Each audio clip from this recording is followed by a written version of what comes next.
عظمت کو سلام کرتے ہیں۔ تمام مہمانان سوسائٹی، جناب صدر مدرس صاحب، پرائمری اسکول کے جناب صدر مدرس صاحب، نائب صدر مدرس صاحب، محترمہ سپروائزر صاحبہ، مشفق و معزز اساتذہ اکرام اور میرے ہم مکتب ساتھیوں، السلام علیکم ورحمۃ اللہ وبرکاتہ۔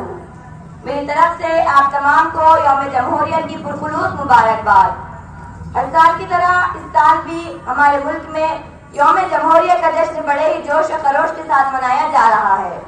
ہر قوم کی تاریخ میں کچھ ایسے بھی اہم دن ہوتے ہیں جن کی اہمیت کے پیش نظر قوم انہیں یاد رکھتی ہے۔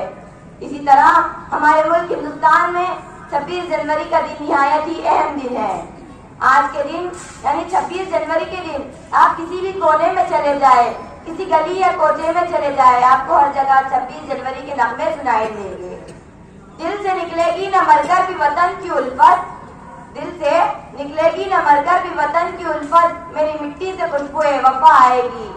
معزز سامعین، 15 اگست 1947 عیسوی کو جب ہمارا ملک آزاد ہوا، اس وقت ہمارے ملک کو غربت، تعلیم، ترقی جیسے مسائل کا سامنا کرنا پڑا، لیکن ہمارے ملک کا سب سے بڑا مسئلہ یہ تھا کہ ہمارے ملک کا کوئی قانون یا دستور نہیں تھا۔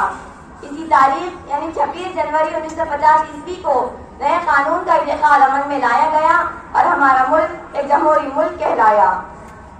ان چند الفاظ کے ساتھ میں اپنی تقریر کا اختتام کرتی ہوں۔ اے دیش میرے تو جیتا رہے، تو نے شیر کے بچے پالے ہیں، ایک لال ہوا قربان تو کیا سولاد تیرے رکھوالے ہیں۔ آنکھوں میں ترنگا لہرائے، ماتھے سے وطن کی خاک لگے، سینے پہ لگے گولی تو کیا وردی پہ کبھی نہ داغ لگے۔ شکریہ، خدا حافظ۔